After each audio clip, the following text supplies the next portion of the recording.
Hi guys, welcome back to another episode of Unfollowing Mum. Today I have a guest with me who I am really excited to chat to. I found her from scrolling around on Instagram via the Unfollowing Mum page, and obviously her content spoke to the kind of things that I am looking for. So I have for you today Marie Selleck. Hi Marie, how are you? I'm doing great. Thanks for having me. Oh, thank you so much for being here. We were joking beforehand about the time differences because Marie is in the US and I'm over here in the UK.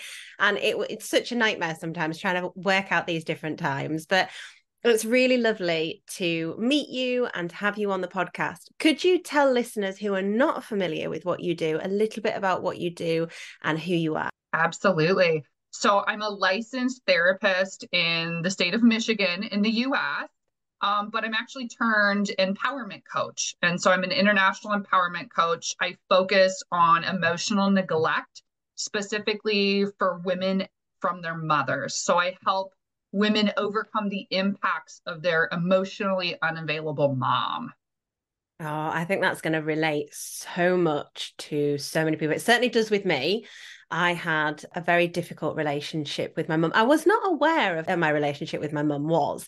I think that's so common. It certainly has been from my experience working with clients and personal experience to how few people realize how difficult their relationship is until they become a parent themselves or until some other force comes into their being that makes them go, this isn't normal, at which point it's quite the shock. So talk to me a little bit more about those emotional wounds and how you work with clients to overcome them. Yeah, so I love how you mentioned there's really this external force that comes into play to really make you recognize this, because emotional neglect is really Mm. underrepresented. Um, so we know like abuse, blatant abuse of sorts, but really emotional neglect is being unavailable and being distant or rejecting. So what I typically do, that the number one thought or narrative in your head that comes out of this is when you're not treated as a priority as a child, you come to believe that you're not good enough. Mm. Not good enough for love, not good enough at school, not good enough friends, not good enough everything. So then what happens the rest of your life becomes battling this inner critic of not good enough, even if those are not the exact words, right? I'm not good enough at grocery shopping. I'm not a good enough mom, which already is a societal challenge. So then add a whole nother layer of the mother wound on top of that. And it's just constant self-esteem work. Mm. So what I do is I really help people pull out the thoughts and conditioning that comes from this not good enough belief. So a mother who's emotionally unavailable can look a range of things, right? It can go from abusive, but it can go to very mild, just unavailability. So dismissing feelings, pushing things under the rug. Oh, you're exaggerating. Oh, it's really not a big deal, right? If you have any, or like kids will generally not even talk to their parent because they know if they talk to them, they're just going to be pushed away, which causes women then or children in general to push their feelings down, right? Mm. All feelings are bad unless it's happy. Yeah.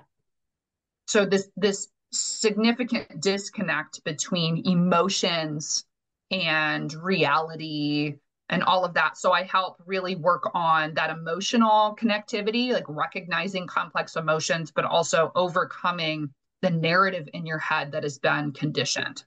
Yeah. And it is that real deep conditioning, isn't it? And you don't even, and I think this is something that is missed when we talk about emotional abuse. And I remember I had Josh Connolly on the podcast quite a few episodes ago now.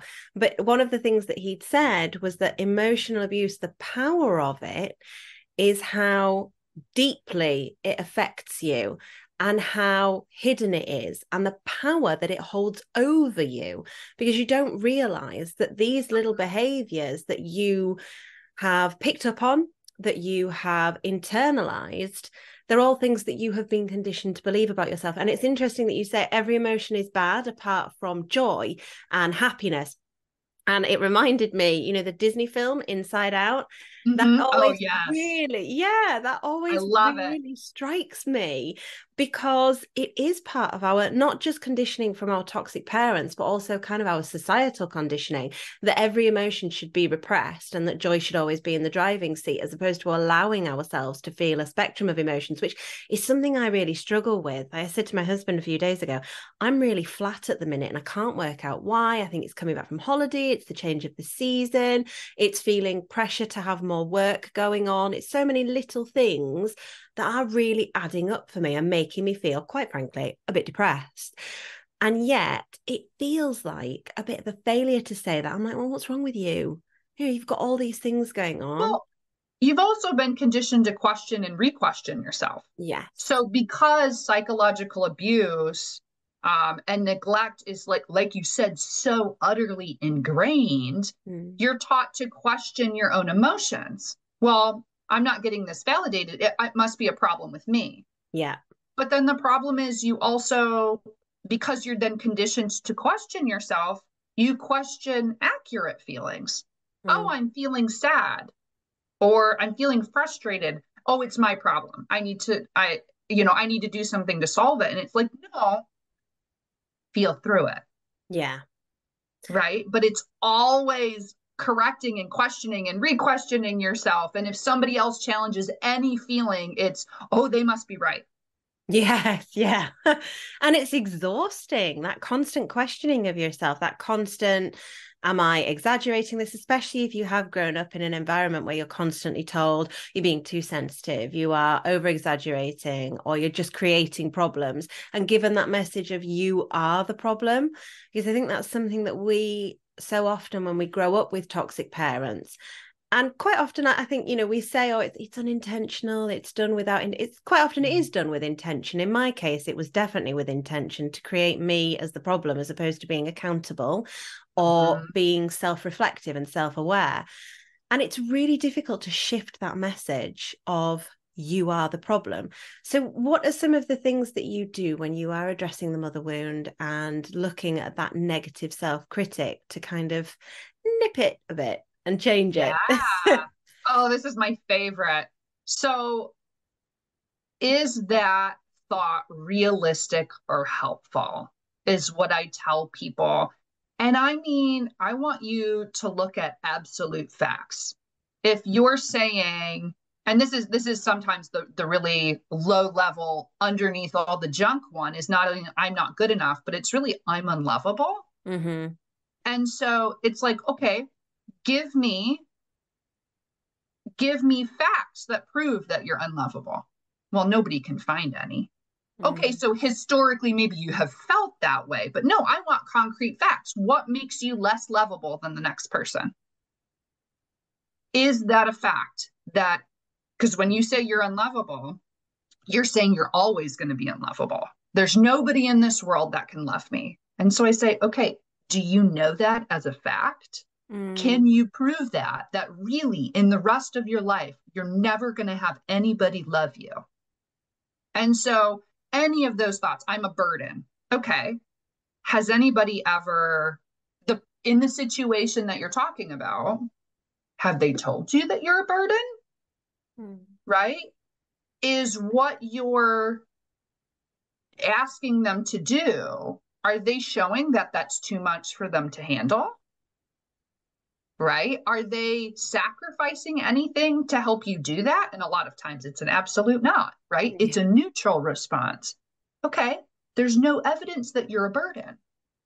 So cognitive theory, which is what I specialize in as a therapist, is there are manufactured thoughts which lead to manufactured emotions, and then there are natural emotions.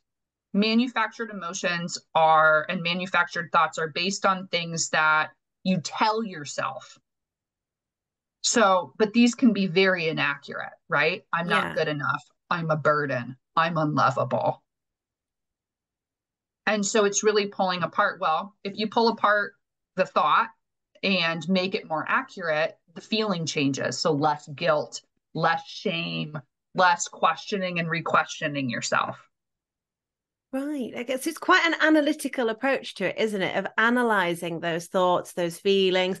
Because my first reaction when you said, "Are you unlovable?" Well, my first reaction was to remember my therapist saying to me, "Do you think you're unlovable?" And me being like, "Yeah, I guess so." Like, I don't know. You felt like you were doing a bit of a pop quiz. And I was like, Yeah, I mean, I guess. Deep Like, down, right? Because you're sitting there in your like societal brain and you're going, oh no. But like yeah. deep down you're going, oh yeah, I feel it. And that's what I do with my clients, right? Like, do you feel in your body that that is an accurate statement? Yeah. Yeah.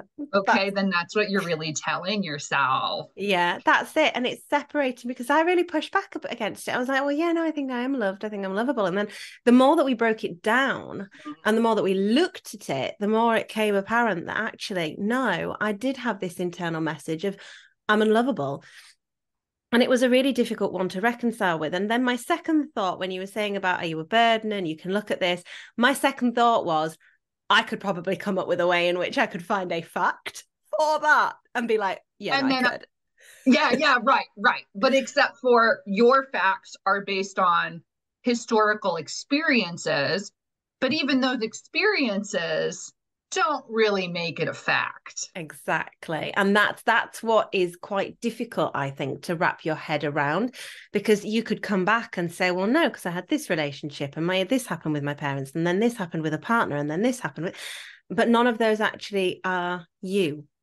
These are the Correct. experiences. And that's what's really difficult to separate apart when you have that continual message that you've been told since you were tiny, tiny, that you are the problem.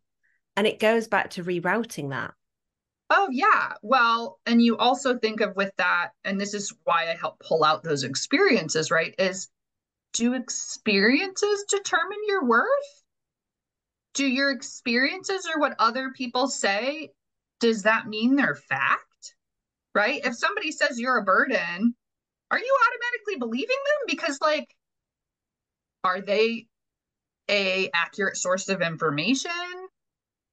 Right? Yeah. Just because somebody says something, does that mean it's true? Right? Oh, the sky is purple. Doesn't mean it's true. So it's really pulling apart. And again, it comes, I mean, when you have emotional abuse, gaslighting, passive aggressive behaviors, it always makes you question and re-question. And it's like, no, question them. Don't question yourself. Yeah. Start to actually look at the facts and reroute that questioning, that brain that goes, oh, it must be the problem. It's me, it's me, it's me, to, is it possible it's not me? And is it possible that we can start to look at maybe what they're saying is wrong? Maybe I need to have a bit more faith in myself and believe in myself a bit more. Because I do think you grow up, especially as you say, you grow up with that questioning yourself brain. And it's quite interesting to think of it as rerouting it to questioning others and questioning the messages that you are given, as opposed to questioning yourself every time. Not easy at No. all, but And it interesting actually in leads that way. into another stuck point of if I question myself, I'm being selfish, Yes. right? Which is another stuck point. It's like, well, selfish is when you put yourself at a pedestal above others, not equal to. Let's stick to the you are equally as important as other people. And that I find, especially since I became a mum, is really difficult because I am constantly warring with myself. And this is after years of therapy of sitting there thinking, I should do this, or I should, and scolding Yeah. myself with that should, and I should do this, I should do that, I must do this, when actually I really need to just sit for a minute. And it's okay to rest. It's okay to need that actually I could Need. end that Yes, you sentence need there. to To rest. need. I could end it there with it's okay to need, but there is this voice inside me that is going, Well, You're other not good people, enough. You need to yeah, do better or more. yeah, Yeah. constantly. And it's so difficult to war with that voice. Well, and it's so much. Well, and one of the reasons why I really, really focus on women is because this is a whole nother layer on top of already societal struggles that we have, right? Struggles of moving into the workforce over the last, 50, 60, 70 years, of still statistically taking on most of the caregiving and the housework. Yeah.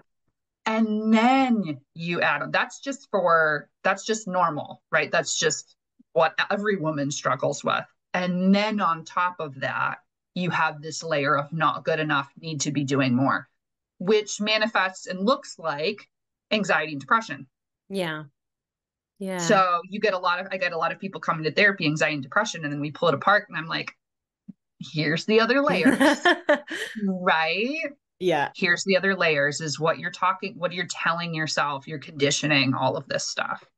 Yeah, and I can say from personal experience of both working with clients in a coaching capacity and my own experiences with coaching and therapy, there is nothing quite as scary as when that penny drops and you think, oh God, no, there's loads of layers. Oh, there's loads of bits to Yes. sift through because you think I'm going in for one thing. And then all of a sudden you start to realize, there's loads of other things here. Yeah. And especially, I think going back to what you've just said there about all the societal pressures put on women, I think that makes it even more difficult to acknowledge when you've had a toxic mother and you've had a relationship that is toxic, and incredibly challenging to navigate, especially if you have, like myself, a very narcissistic mother who's very quick to play the victim, very quick to create the drama and to bully.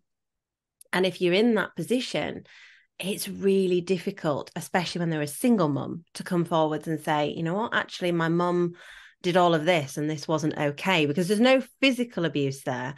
And like we Yeah. said at the beginning, society is quite quick, we're quite on the ball, snappy to say, oh, that wasn't wrong. You beat the child or you did this. But when it's emotional abuse and you're speaking out It's against a so overlooked. parent, so overlooked, so dismissed. And because we know how much women do struggle within society and how they are treated differently by society, I think it makes it doubly difficult to come out and say, these are the struggles I had with my mother. There's so much, well, she did her best. Yeah. And especially because you're already questioning and re-questioning yourself. And so the fear is that if you open up about this emotional abuse, somebody's not going to validate you. Mm. They're going to question it too, which is going to feed into your already previously determined beliefs about yourself. So there's so much fear. But yeah, you've also spent your life for the purpose of, so the biological reason why you have to be attached to a mom is for survival. Mm-hmm. It just typically is the mom over the dad. Like biologically speaking, you were also you were connected to them pre-birth, Yeah. right? Yeah. And so you've had to maintain this relationship and question and re-question and numb what she's saying to you and really override it in order to maintain that survival. And so you've been taught to question and re-question what was even going on. And then when you start to recognize it, you're like, okay, but like, I'm going to tell somebody else and they're going to question me. Yeah. And society does. Mm. Well, you should just get over it. Or you should just forgive her. And it's like that. Then the societal concept is like forgiving and forgetting. That's what you Yes. think of when you think of forgiving. And Yeah. it's like, that is not healthy Yeah. or the way you heal from your emotionally unavailable parent. Oh, and it sounds ridiculous, but it is music to my ears when you hear professionals say forgiving and forgetting is not how you heal, because I hear it all the time of, well, you haven't really healed if you're still angry about that. You haven't really healed if you've not forgiven. Forgiveness is the key to healing. Is it It's balls? not. It's not. Of course it's not. Well, You and maybe can, it is the word forgiveness, but hmm, it's a totally different concept. yeah.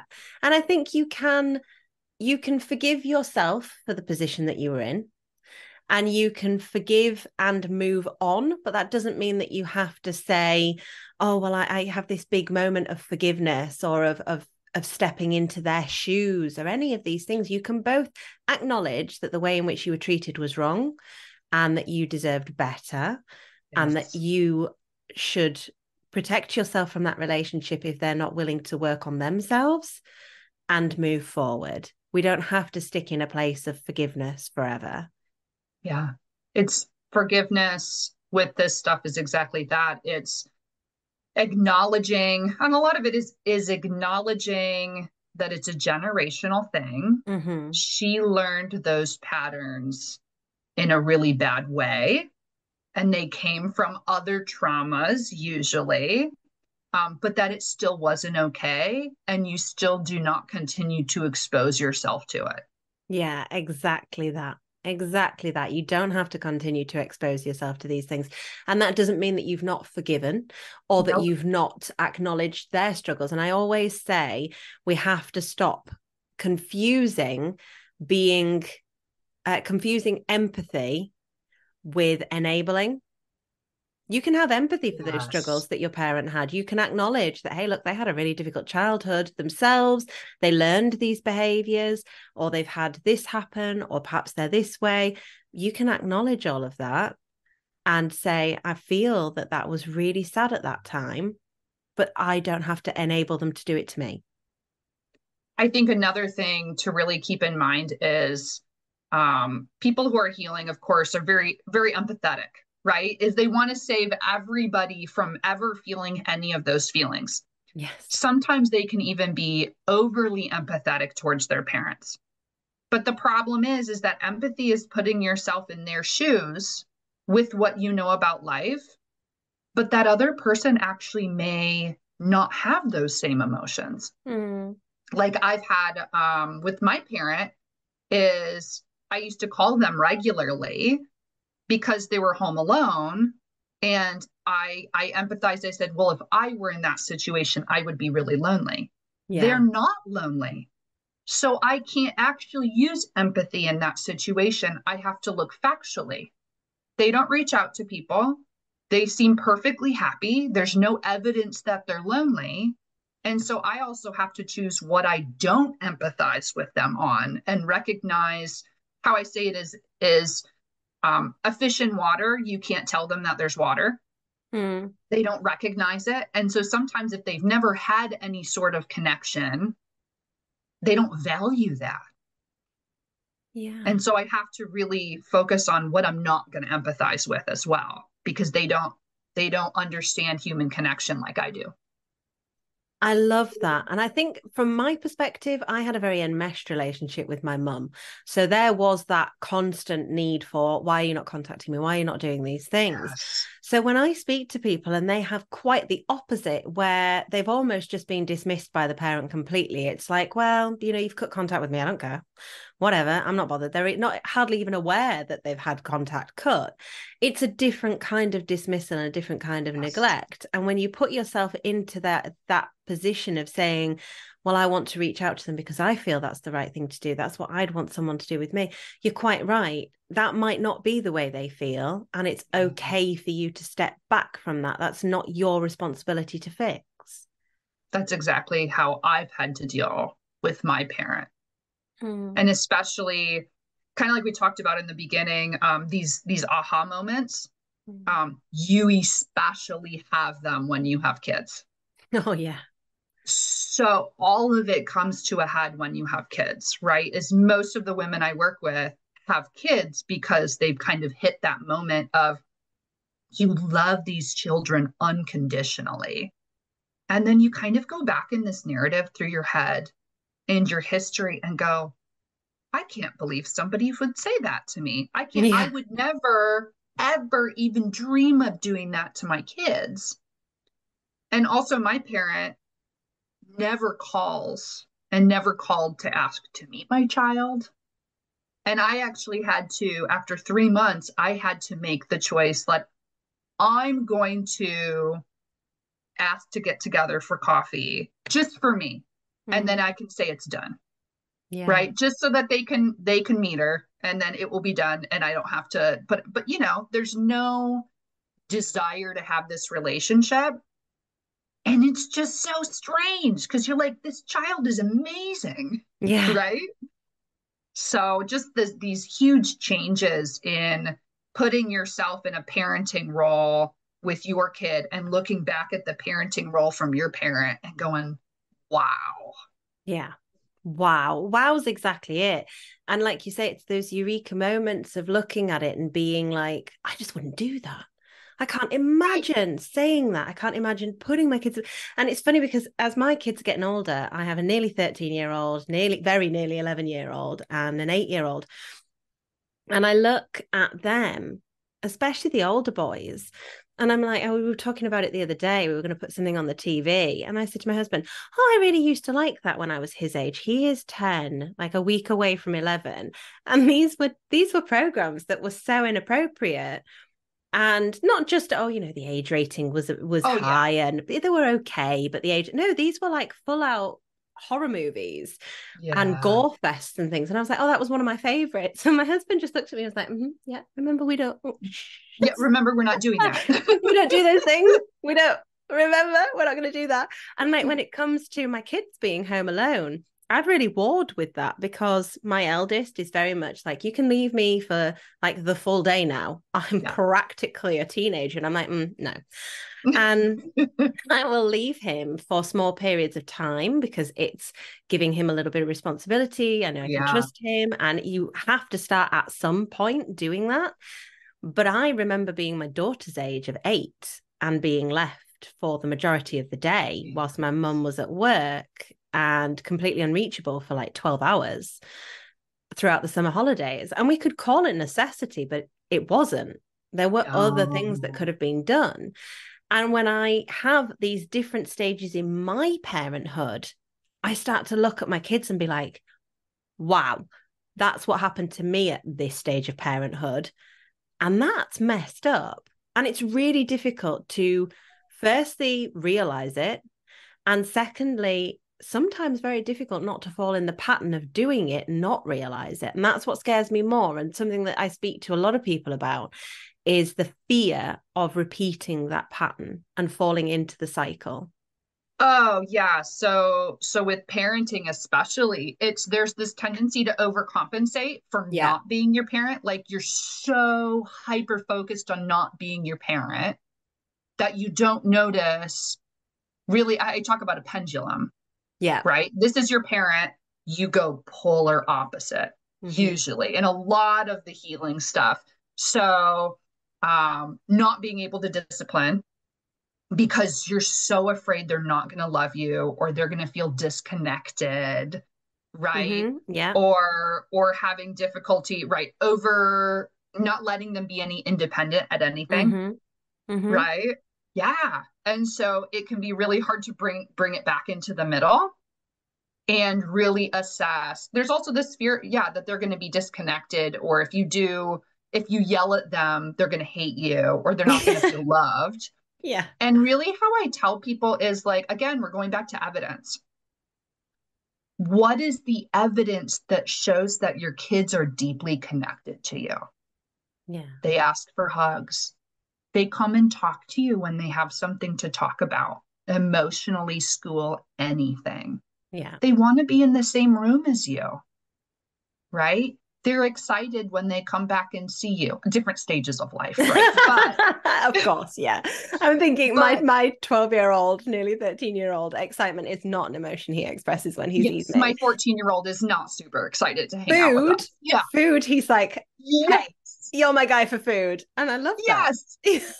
The other part is acknowledging, I mean, think how much work you have had to do to disconnect from your mom Mm.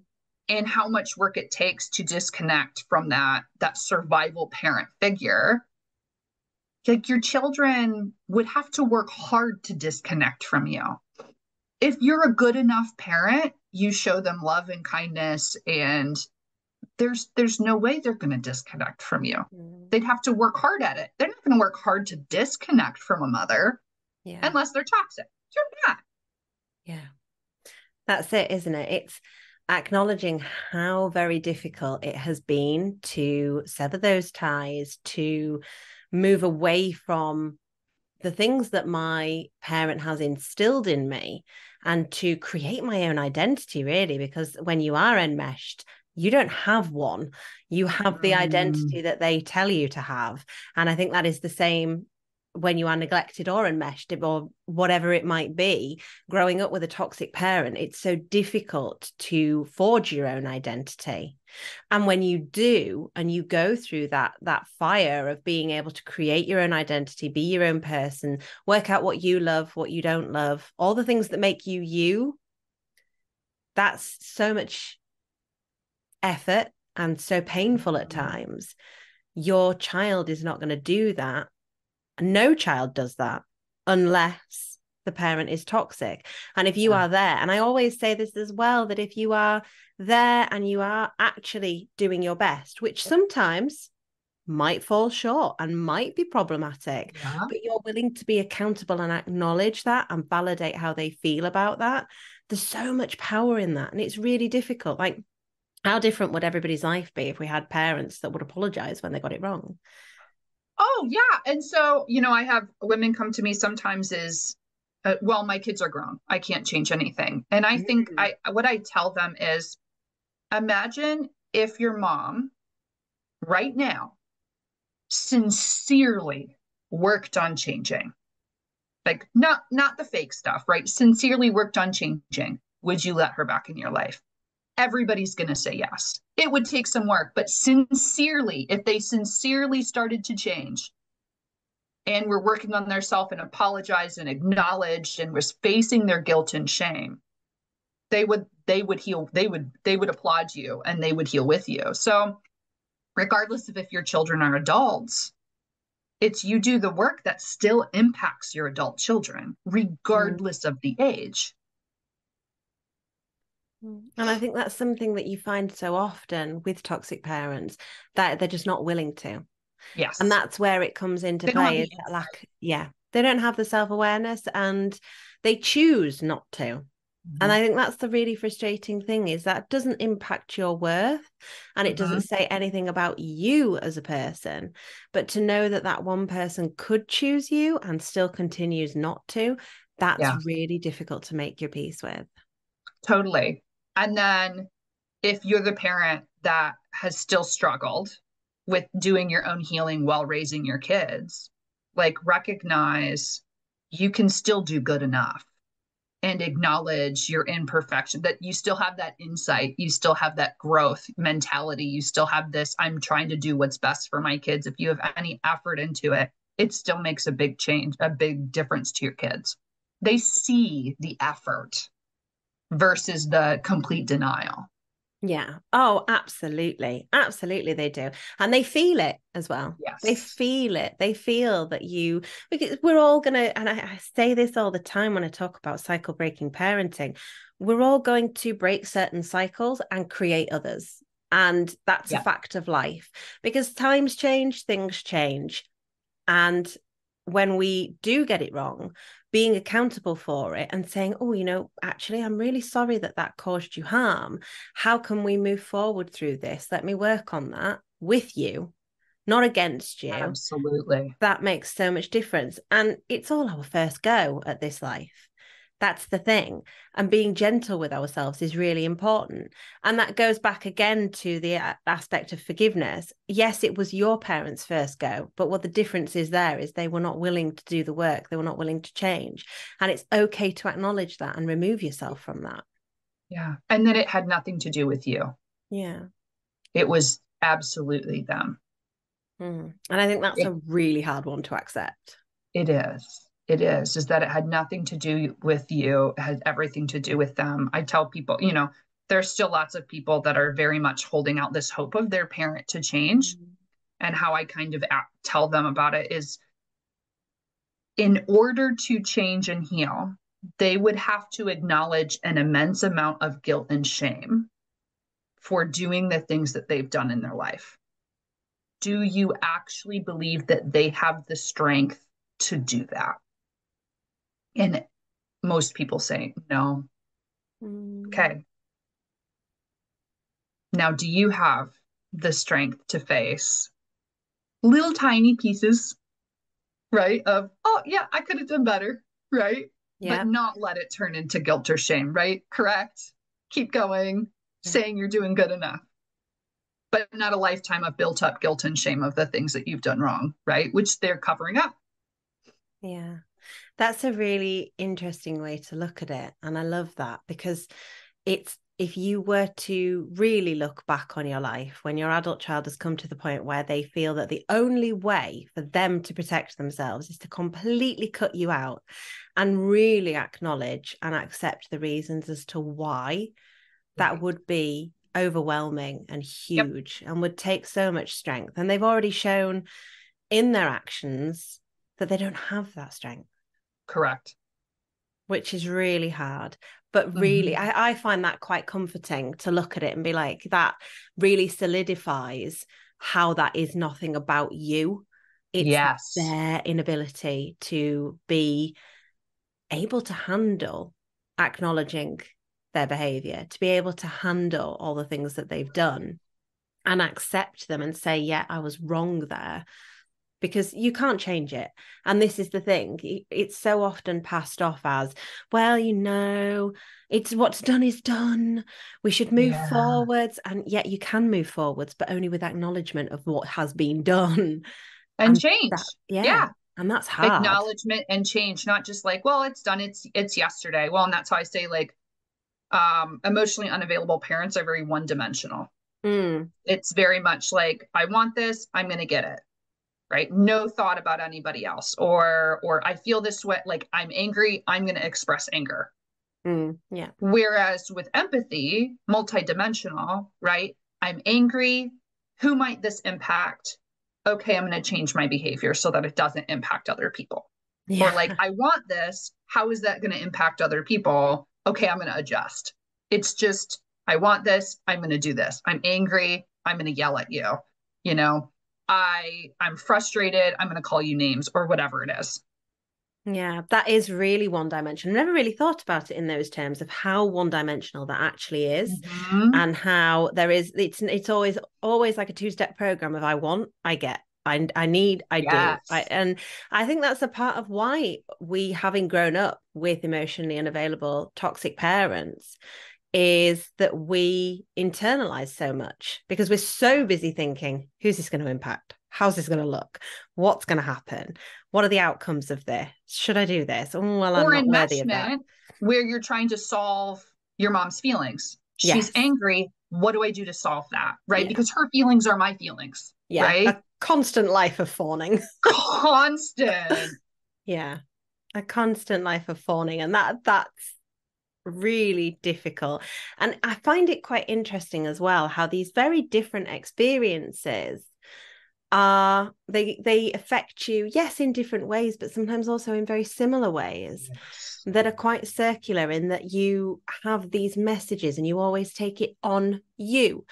And logically, we know that children take it on themselves. They internalize it because it's too scary for us as children to look outwards and go, our primary caregiver can't give us what we need.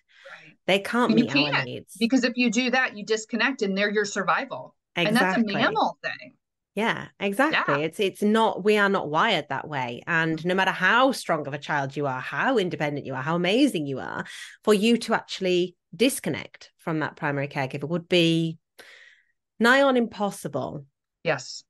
And that's where these messages of it must be me come from, no matter what spectrum you're on there with that toxicity in your parent-child relationship, whether it's enmeshed, unavailable, neglectful, absent, whatever it is, it's always coming back to you, because otherwise, well, what does that leave you with? Correct. Totally. It's all it's all internalized. It becomes all your fault. Yeah, all your fault. And then you learn to blame yourself for everything else. Yep. And Yep. having that critical eye on that blame and looking at it and saying, is this accurate? Is this fair? Is this factual? Is a really useful tool to be able to break out of those patterns of Yep. blame. Yep. One of the ways I help people move through this fault, because fault leads to the feeling of guilt and shame. Yeah. But what you really got to focus on is when you say fault, it's really, was there intent? Fault goes with intent. You intended an outcome that's good or bad. So then when you say it's my fault, it's like, ask yourself, well, did you intend the outcome? Most of the time, no. And so you go, okay, was there a responsibility in it? You know, did you contribute to the outcome? Like, was there a preventable thing? Okay, sometimes. Most of the time, it's uncontrollable, right? Was there any way to predict that this would happen? No. Then there's no fault. You're not at fault. That's really, really interesting.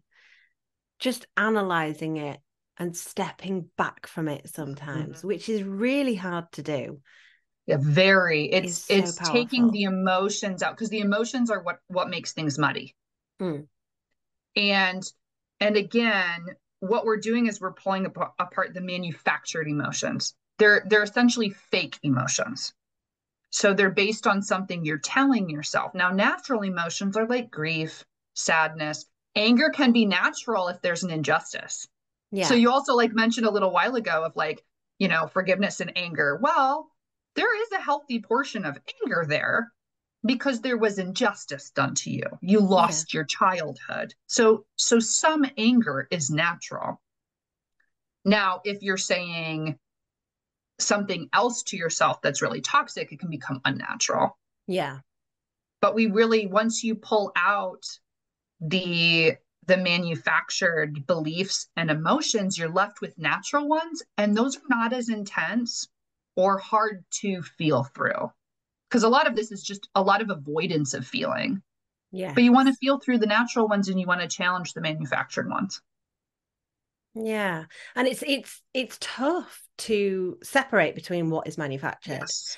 and what is natural. That is that is a real skill to be able to do that and to be able to look at it. And there are going to be times when you are sifting through this, what is a real emotion? What is a natural emotion? What is manufactured because I'm avoiding feeling something else? So you hear quite often that when you are feeling angry, it's because you're trying to avoid feeling sad, you're trying to avoid feeling fear, all of these actual emotions that are there, you're trying to avoid them. So it manifests itself as anger. But to be able to realize that, that's the skill. Yes. And That's the then difficult one. also realize when the anger is the natural one, Yes. is Yeah. there was injustice, and that is a natural anger, not covering up other ones. But you can also feel other ones at the same time, right? Anger, feel fear, sadness, all of those things, right? With the injustice. Yeah. And how do you feel through these emotions without allowing them to completely encompass you? Because I look sometimes, and I've had clients say this, I've said this myself, you feel like if you just let them all in, they'll swamp you. And if you start screaming, you'll never stop. And if you feel that rage, you'll never stop. So how do you accept, okay, I will stop. I will be able to move through them. There is light at the end of the tunnel, because that could be really scary to think, I need to just feel this when you've always been taught to suppress it. Yeah. It's hard because it feels like a soda bottle that's been shaken up. Yeah. You take the top off, you're going to explode and you're never going to put it back in. So the ones that are so overwhelming are usually the manufactured ones. There's some sort of manufactured thought in there that is overwhelming. Like you're still telling yourself something that is making your nervous system go nuts.